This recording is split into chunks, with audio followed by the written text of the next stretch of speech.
Iniciamos mais um episódio do Análise Lógica.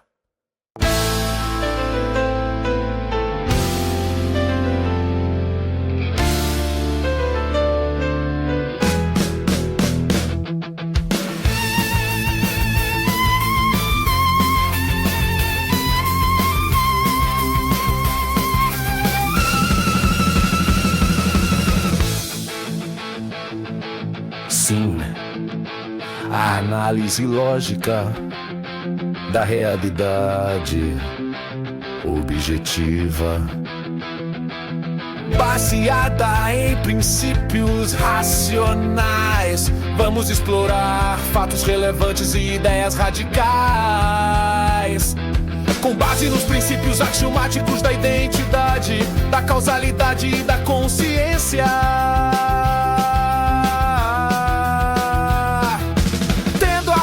Como um absoluto, auto-interesse como guia moral e como ideais a privacidade, a liberdade e a justiça. Este podcast é uma produção Balberrache. Com vocês, Análise Lógica.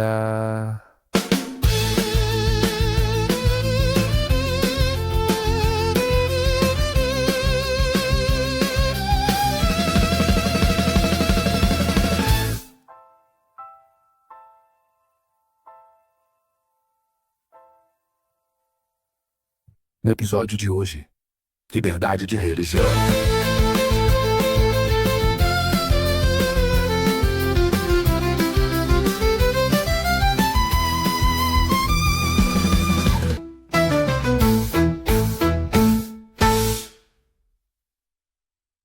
Bem-vindos a mais uma análise lógica da realidade objetiva baseada em princípios racionais. Aqui, a gente explora fatos, ideias radicais, buscando caminhos para o florescimento individual e para a prosperidade social. Sempre com foco em privacidade, liberdade e justiça. Isso aí. E hoje o papo é sobre liberdade de religião. A gente vai mergulhar numa palestra do Roberto Rachevsky, que ele deu lá no 37º Fórum da Liberdade. Legal. E como ele começa essa conversa? Pelo que vi aqui, tem uma história pessoal interessante, né? Tem fim. Ele conta que sempre perguntam do sobrenome dele, Rachevsky, e logo vem a pergunta, você é judeu? E a resposta dele é ótima. Depende. Isso já joga a gente direto no centro da questão. Depende? Como assim? Abre aí pra gente. Então, ele explica que, na visão dele, a identidade judaica tem, tipo, duas pernas, sabe? Uma no céu, que seria a crença em Deus, e outra na terra, que é nascer de mãe judia. Ah, entendi.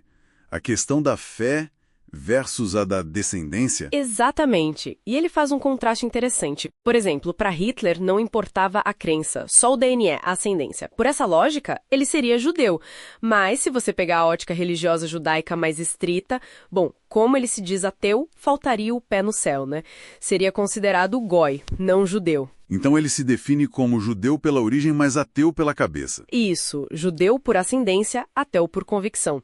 Ele até usa a expressão tábula rasa, tipo, nasceu uma lousa em branco sem crença nenhuma. Foi uma escolha dele ser ateu. E a formação dele ajudou nisso. Pelo que você falou, a família era um caldeirão, hein? Nossa, nem fale. Tinha avô judeu praticante, outro avô espírita, tias da Umbanda, babá católica. E até professora comunista.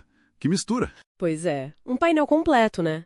Mas o ponto dele é que ele rejeitou todas essas linhas que ele vê como baseadas em superstição ou misticismo, tanto religioso quanto o que ele chama de secular, como comunismo. Falou não para tudo e ficou ateu. Mas ele valoriza ter tido essa liberdade de escolha dentro de casa, né? Com certeza. Essa vivência toda parece que foi a semente para ele defender um Estado laico, assim, radicalmente laico. O que seria esse radicalmente laico para ele? Liberdade total de consciência e expressão. O governo fica completamente fora da mente do indivíduo, separação absoluta. E ele busca referências históricas para isso. Busca sim, ele cita uma galera, desde Aristóteles, passando por Averroes, Maimônides, Tomás de Aquino, que já separavam fé e razão, sabe? E aí chega nos modernos, Locke, Madison, Jefferson, que pensaram naquela muralha entre Estado e Igreja. Ele pega essa ideia e, amplia. Faz sentido ele trazer o Lord Acton, então, dizendo que amigo da liberdade é coisa rara.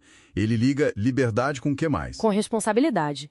E com o direito de cada um agir pelo próprio julgamento para buscar a própria felicidade. É bem focado no indivíduo. E aí entra a questão da separação Estado-religião de novo, imagino. Exato. Para ele tem que ser uma separação total. Religião é assunto privado. Mas ele não para aí, não.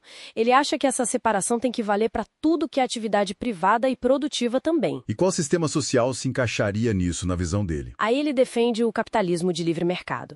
Diz que é o único sistema que realmente permite essa liberdade individual com propriedade privada, Estado de Direito, sem o Estado ficar coagindo nessas áreas. Essa visão toda tem uma base filosófica clara, né?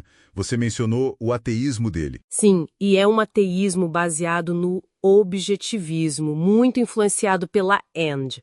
Ele acredita firmemente na realidade objetiva, na lógica, nas evidências, fala dos axiomas. Existência existe, A é a consciência é consciente. Rejeita o subjetivismo, então? Totalmente. Para ele, a razão é o absoluto.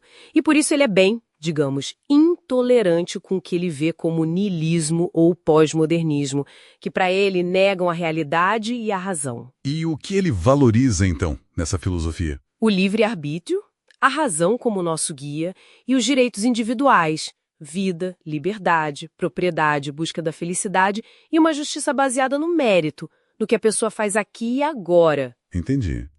Então, voltando à separação Estado-religião, o ponto central é que são coisas de natureza diferente. Exatamente. Religião, para ele, é revelação, dogma, fé.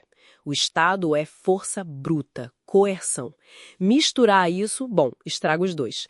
A fé deixa de ser voluntária e o Estado vira ferramenta de dogma. E a liberdade social como fica? É a ausência de coerção física entre as pessoas. O papel do governo é só proteger os direitos individuais, não impor crenças ou modos de vida. Ele critica a mistura histórica disso. Critica muito. Tanto a união igreja-estado quanto o que ele chama de estados místicos seculares, tipo regimes totalitários com ideologias que exigem fé cega. Diz que sempre deu desastre. Mas olha que interessante, ele não é anarquista. Ele acha o governo essencial para proteger direitos, inclusive o direito de ter sua crença privada. Então, a mensagem final é mais um chamado à tolerância e à privacidade. Isso. Viva sua fé, sua tradição, o que for, mas no seu canto, sem usar o Estado para impor aos outros. E respeite quem faz o mesmo ou quem não crê em nada. Ele até usa a imagem da caverna de Platão, sabe? Para a gente sair das sombras dos dogmas religiosos ou seculares e buscar a realidade pela razão. E termina com um grito forte, né? Sim. Viva a liberdade de consciência, viva a liberdade de expressão, viva a liberdade. Bem direto. E essa palestra virou até música. Virou? Ele tem um nome artístico, Bobby Rash, e compôs Blank Slate, Tábula Rasa. Tá nas plataformas de streaming. A música reflete essas ideias. Ele até brinca imaginando que a Ayn Rand diria. É uma dedução, claro, mas ele acha que ela curtiria a defesa da razão e do indivíduo contra o misticismo e o coletivismo. Legal essa conexão. Bom, fica a reflexão, né? Quantas cavernas, quantas ideias que a gente nem questiona, sejam religiosas, políticas, culturais, ainda moldam o nosso jeito de ver o mundo sem a gente nem se dar conta. Análise lógica. Análise lógica. Sim, a análise lógica da realidade objetiva, baseada em princípios racionais. Na semana que vem tem mais. A propósito, who is John Galt?